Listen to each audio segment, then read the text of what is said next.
the most amazing thing happened.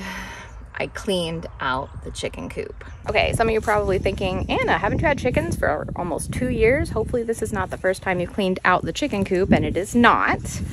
But, so I saw that the chicken coop needed to be cleaned.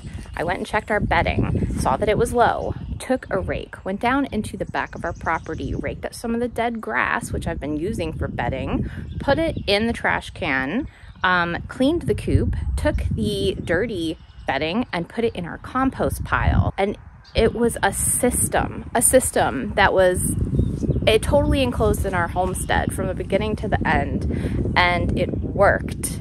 And for the first time, I felt like a homesteader. So that's when I also realized that the past 2 years have been really difficult. Not in a like my life is so hard kind of way, not like that, but in a we have changed so much of our life in the past 2 years, and it has been like such a learning experience. It's been like drinking water from a fire hose, or learning to swim by jumping into the deep end of a pool. And I just always feel like I'm treading water and it's up to here. And that was the first time I felt like, hey, I got the hang of this a little bit. I mean, who knows what'll happen next time. Something will happen. But for right now, for a moment in time, I caught a glimpse of what it would feel like to be out of this learning, drowning phase. So it also gave me permission to look at how far we've come in the past 2 years. For example, besides just the homestead stuff and getting chickens and expanding the garden and all of that, we changed the entire way we eat, which has been a huge thing that I didn't think it was really like, oh yeah, well, you know, we changed some stuff. But no, seriously, like we used to be, we weren't the most terrible at eating, but we used to be like a Pop-Tart mozzarella stick household. We were. When I fed my kids vegetables, they acted like I was poisoning them.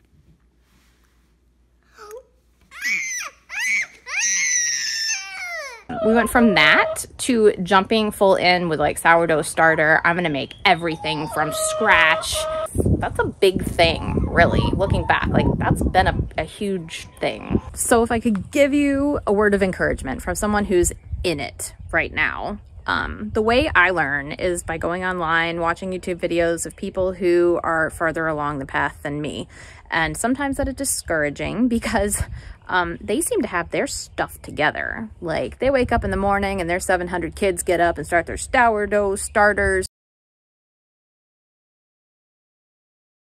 and take care of their animals, and they got their gardens and their systems are in place.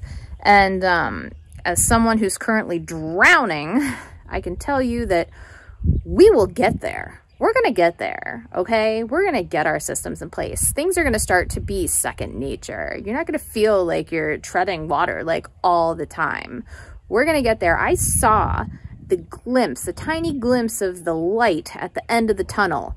And I know that once we get through the tunnel, we'll probably go into another tunnel because that's the kind of people we are. But for that time, it will be sweet.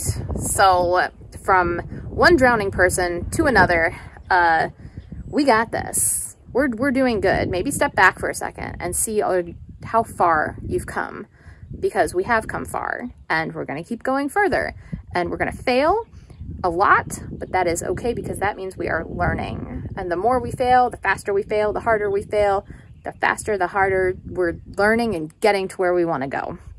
So that is my encouragement to you and to me. So get out there, plant your seeds, clean your chicken coop, and I will catch you back here.